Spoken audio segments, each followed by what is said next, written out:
امریکہ اور ایران کے درمیان دوبارہ کشیدگی، ایک دوسرے کی تنصیبات پر حملے۔ ہرمز کے قریب امریکی جہازوں پر وارننگ فائر کے جواب میں امریکہ نے گروک اور جزیرہ کشم میں ریڈار تنصیبات کو نشانہ بنایا۔ سینٹ کام کے مطابق امریکی طیاروں نے 4 ایرانی ڈرونز کو مار گرایا۔ خلیجی ممالک کی طرف داغے گئے متعدد بیلسٹک میزائلز اور ڈرونز کو روکا۔ حملے میں کسی امریکی اہلکار کو نقصان نہیں پہنچا۔ ایرانی پاسداران انقلاب کا کہنا ہے کہ امریکی حملے کے جواب میں خطے میں امریکی اڈوں کو نشانہ بنایا۔ امریکی کارروائیاں جاری ہیں تو آبدہ ہرمز مکمل طور پر بند کر دی جائے گی۔ آبدہ ہرمز کی مکمل بندش کا ذمہ دار امریکہ ہوگا۔ ایران نے جنگ بندی ڈھیل پر اتفاق نہیں کیا، معاہدے کے سوا کوئی راستہ نہیں۔ صدر ٹرمپ کا امریکی ٹی وی کو انٹرویو، کہا جاری تناظر اس کے حل میں وقت لگتا ہے، ایسے معاملات فوری حل نہیں ہوتے۔ صورتحال اس سمت میں جا رہی ہے جہاں ایران کو مذاکرات اور معاہدے کی طرف آنا پڑے گا۔ ایران کے پاس صرف 22% میزائل باقی رہ گئے۔ صحافیوں سے گفتگو میں ٹرمپ نے کہا میری انتظامیہ کو ایران کے معاملے پر زبردست کامیابی حاصل ہو رہی ہے۔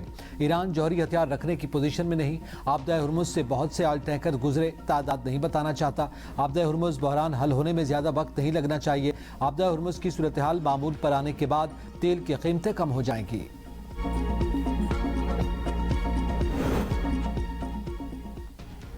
منجمد 24 ارب ڈالر کے بدلے مذاکراتی ڈیڈ لاک کا خاتمہ، ایران کی امریکہ کو پیشکش۔ سپریم لیڈر کے مشیر محسن رضائی کہتے ہیں کہ ایران سے سمجھوتے پر پہنچنے کے لیے یہ بڑی رقم نہیں، یہ پیسہ ایران کا ہی ہے۔ جنگ اور ناکہ بندی جاری رہی تو ایران جنگ کو بحر ہند، بحیرہ احمر، باب المندب اور بحیرہ روم تک لے جائے گا۔ محسن رضائی نے ٹرمپ اور ایرانی سپریم لیڈر کی ملاقات کے امکانات کو بھی مسترد کر دیا۔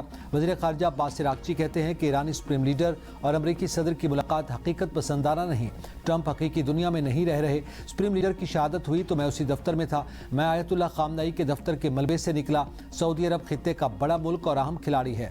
ایران سعودی عرب مل کر خطے میں امن، استحکام اور ترقی لا سکتے ہیں۔ ایران کو داد دینی چاہیے کہ وہ اندرونی طور پر تقسیم نہیں ہوا۔ ایرانی سوسائٹی مسلسل مضبوط ہو رہی ہے۔ روسی صدر پیوٹن کہتے ہیں کہ ایرانی قیادت نے عوام سے اپیل کی تھی کہ وہ ملک کے لیے جان قربان کریں۔ 50 لاکھ افراد وطن پر جان قربان کرنے کے لیے لبیک کہا۔ یہ ہمیشہ یاد رکھنا چاہیے، ایران نے کبھی روس سے اسلحہ مانگا اور نہ روس نے ایران کو اسلحہ دیا۔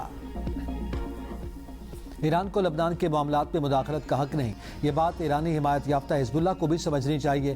لبنانی صدر جوزف اون کا امریکی نشریاتی ادارے کو انٹرویو، کہا ایران امریکہ کے ساتھ مذاکرات میں لبنان کو سودے بازی کے لیے استعمال کر رہا ہے جو ناقابل قبول ہے۔ جوزف اون نے کہا کہ ایران کو مخاطب کر کے کہا کہ یہ تمہارا نہیں ہمارا ملک ہے۔ حزب اللہ کو بھی سمجھنا ہوگا کہ بیٹھ کر بات چیت کرنے کے سوا کوئی حل نہیں۔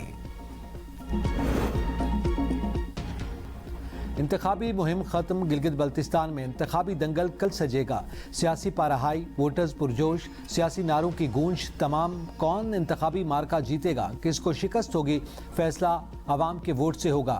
بڑے بڑے برج الٹنے کا خدشہ، کئی نئے نام اسمبلی میں پہنچیں گے۔